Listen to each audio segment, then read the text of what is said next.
Now see how arrays are initialized in different programming language that we'll see. So in C++ programming language, so when we are defining array, so we can allocate values like this. So this is syntax for that. Here we are defining integer array and we are allocating some values. Now see in C++ programming language, string is also array of characters. So here we are defining this array of characters and with the name. Here again we are creating array of strings. So see, so these three strings that we are adding in this.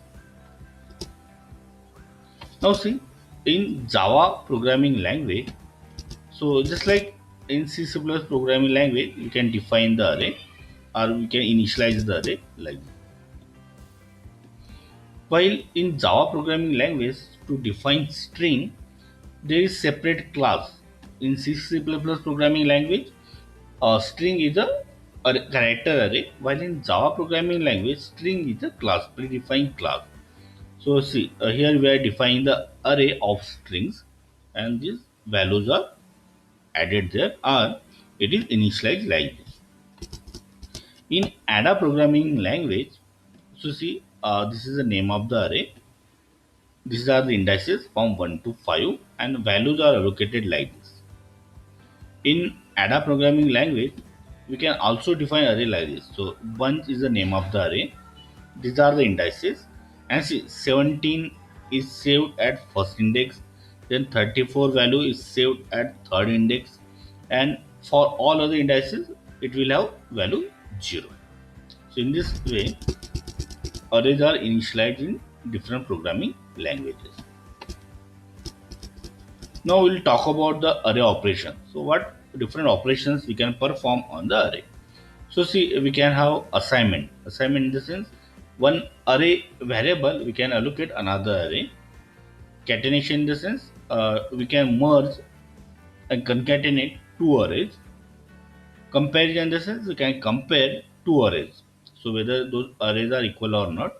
Slices in the sense we can take part of any particular array. So subrings is similar to subring. We can take a part of particular array. This is called as the slices. So see, normally C-based languages do not provide any array operations. But in Java, C++, and C Sharp language, through methods we can perform some operations over the array. In Perl programming language, so we can have array assignments, but it does not support comparisons. In Python programming languages, so in Python programming language, arrays are called a list. So Python language provides array assignment. Then we can concatenate two arrays by using this symbol, and we can check whether the particular element is present in that array or not by using this operator or this keyword in. Now see, we can compare two arrays, and for that there are two operators is equal to and is. But there is one basic difference between this. So I will show you by this code. So look at this. This is a Python shell, and suppose I am defining one list like this. So some elements I am adding there. So this is list A or array A. Then B, suppose again I am taking like this. So I have put same value. Now see, I am comparing these two arrays A and B. So A is equal to B. So see, here I got true. So here I have compared this. If now here all the elements are same, that's why we got true. Otherwise, we might have got false.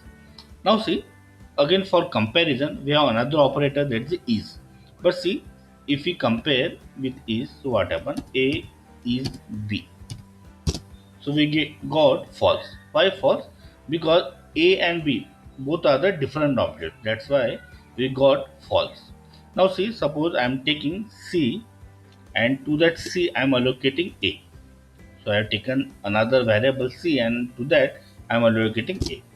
Now see, if I compare A and C, A is C, so I am getting true. Why true? Because to C I have allocated object A, and then I am comparing C and A. So at that time I get true. But if I take two different objects and if I compare it by using is, so I am getting false. So that is the difference between is equal to and is in Python language. So both are used for the comparison, but this is different. If both are the different objects, so it will show false, while double equal to it will show true. But if there is a same object, then if you compare it by using is, so it will return true.